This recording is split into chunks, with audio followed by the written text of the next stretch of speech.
Welcome student. Today the topic is function overriding, which is also known as runtime polymorphism or method overriding, or we can say lead binding, or we can say dynamic binding. Here we know when we create an object, we have to write class name space object name equal to new space class name. Here the object name acting as variable, and here new allocates memory. Class name means we calling here constructors of the corresponding class. जिस class का object create कर रहे हैं उसी class का constructor हम call करते हैं, and that's why we know constructor returns class type, so we mention here class name. It is acting as return type. जिस क्लास का ऑब्जेक्ट हम बनाते हैं उसी का नाम यहाँ पे हम यूज़ करते हैं. यहाँ पे उसी का नाम और यहाँ पे भी उसी का नाम. For example, if we want to create an object of class hello, so we must write hello obj equal to new hello. But in function overriding, normally we follow that type of syntax where the class name, this here, this name and this name not same. In previous cases, normally if we create an object of class, then in Java we have to write that syntax. That name and that name must be same. But in function overriding, यहाँ पे हम जो लिखेंगे यहाँ पे हम वो नहीं लिखेंगे. यहाँ पे होगा बेस क्लास का नाम और यहाँ पे होगा डिराइव क्लास का नाम. But we create the object of derive class. ये जो ऑब्जेक्ट क्रिएट होगा वो डिराइव क्लास का ऑब्जेक्ट क्रिएट होगा, but it returns base type. In function overriding, the basic concept is, since the methods are same, methods name, signature same, so when we create the object of derived class, we create the object of derived class using the constructor of derived class, but the return type of that object is base type. Okay, you have to remember. If we go to the program, here I am writing three classes. This is the base class, because in function overriding we have to use inheritance. So this is a base class, a variable a. Using the parameterized constructor we assign the value x, and this is a method. The method is public void display. Okay, उसके अंदर we just print the a variable. Now in derived class, derive extends base, the b variable, only b variable. In derived constructor we mention the two values m and n. Using super we passes this m value to base class constructor. When it invokes super m, directly go to that line and x equivalent to m and store into a, and n store into b. Now here I am defining a method display, where the display, this method name and this method name both are same.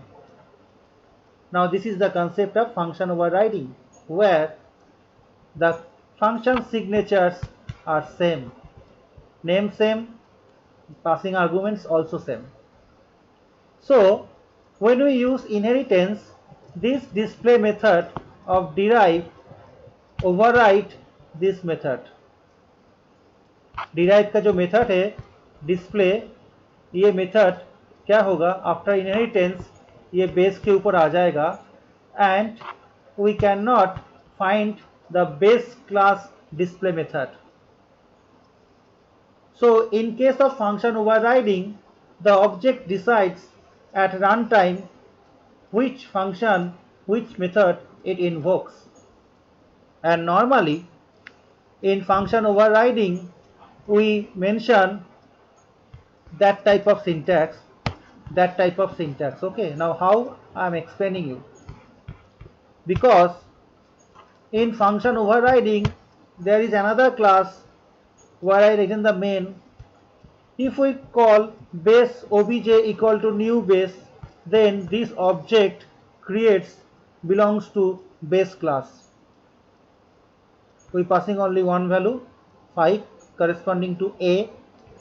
If we call obj.display, then it calls base class display. This obj.display मतलब ये वाला display call होगा और सिर्फ ये वाला statement print होगा. If we write like this, derive obj1 new derive, that means we are creating object of derive class using derive constructor and whose return type is derive type. Remember ये obj1 का जो return type है ये किस type का है? Derive type. ये obj object का रिटर्न टाइप किस टाइप का है? Base type. We are also calling base class constructor here, also calling derived class constructor here, return type same here, class name here and here both same, class name and here both are same, and we call obj1.display, so we call the derived class display. It is the normal inheritance scenario. From this line to this line is normal the scenario based on inheritance, but now this line based on function overriding, where we create an object obj4 using derived constructor. That means this object belongs to derived class, but it return type base type.